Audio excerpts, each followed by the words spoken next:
अब नहीं लगाना होगा अंगूठा, डिजिटल फूड कूपन से मिलेगा मुफ्त राशन। सरकार का बड़ा डिजिटल कदम। देश के करोड़ों राशन कार्ड धारकों के लिए सरकार एक बड़ा और ऐतिहासिक बदलाव करने जा रही है।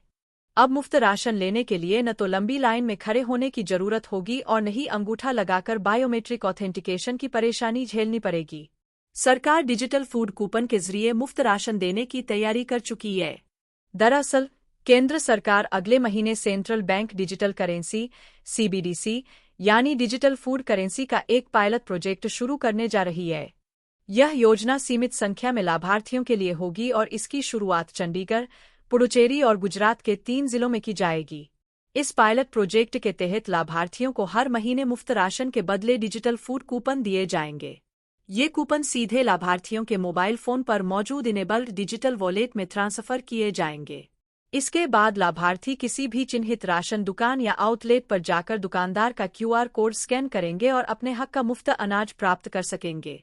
इस पूरी प्रक्रिया में सबसे खास बात यह है कि बायोमेट्रिक ऑथेंटिकेशन की जरूरत पूरी तरह खत्म हो जाएगी। यानी अब न नेटवर्क फेल होने की समस्या, न फिंगरप्रिंट मैच न होने का झंझट। सरकार का कहना है कि इस पहल का मकसद दुनिया के सबसे बड़े मुफ्त खाद्य सुरक्षा कार्यक्रम में पारदर्शिता बयाना और किसी भी तरह की गड़बड़ी या लीकेज को रोकना है। डिजिटल फूड करेंसी यह भी सुनिश्चित करेगी कि दी जाने वाली सब्सिडी का इस्तेमाल सिर्फ अनाज खरीदने के लिए ही हो, न कि किसी और उद्देश्य के लिए। इस योजना को फिलहाल प्रूफ ऑफ कॉन्सेप्ट (POC) के तौर पर लागू किया जा रहा है। यानी इसे छोटे स्तर पर शुरू किया जाएगा ताकि इसकी व्यवहार्यता, तकनीकी क्षमता और जमीनी कामकाज को परखा जा सके। सरकार डिजिटल कूपन के जमा होने से बचाने के लिए इनके इस्तेमाल की एक समय सीमा भी तय करेगी ताकि लाभार्थी समय पर कूपन का उपयोग करें। गुजरात में इस योजना की सॉफ्ट लॉन्चिंग पहले ही हो चुकी है। इस महीने की शुरुआत में अहमदाबाद में 25 लाभार्थियों के साथ इसका ट्रायल किया गया था। राज्य सरकार के एक वरिष्ठ अधिकारी के मुताबिक अब तक इस पायलट के तहत करीब 2000 डिजिटल ट्रांजैक्शन सफलतापूर्वक पूरे हो चुके हैं।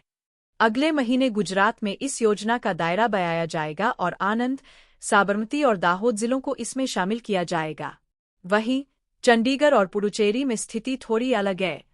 इन दोनों केंद्र शासित प्रदेशों में साल 2015 से अनाज के लिए डायरेक्ट बेनिफिट ट्रांसफर (DBT) योजना लागू है, जिसके तहत राशन की जगह सीधे कैश लाभार्थियों के बैंक खातों में ट्रांसफर किया जाता है।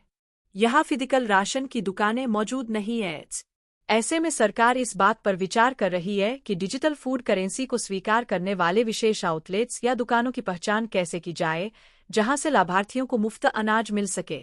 इन दुकानों को अनाज की supply food corporation of India (FCI) या राज्य सरकार की एजेंसियों द्वारा की जाएगी। इसके साथ ही सरकार उन लाभार्थियों के लिए भी समाधान तलाश रही है जिनके पास अभी भी स्मार्टफोन नहीं बल्कि बेसिक या फीचर फोन है। अधिकारियों के मुताबिक ऐसे विकल्पों पर काम चल रहा है जिससे ये लोग भी डिजिटल फूड करेंसी का फायदा उठा सकें। कुल मिलाकर डिजिटल फूड कूपन योजना सरकार की उस सोच को दर्शाती है जिसमें तकनीक के जरिए आम लोगों की जिंदगी को आसान बनाने, सिस्टम को पारदर्शी करने और भ्रष्टाचार पर लगाम लगाने की कोशिश की जा रही है। अगर यह पायलट प्रोजेक्ट सफल रहता है तो आने वाले समय में पूरे देश में राशन वितरण प्रणाली की तस्वीर पूरी तरह बदल सकती है।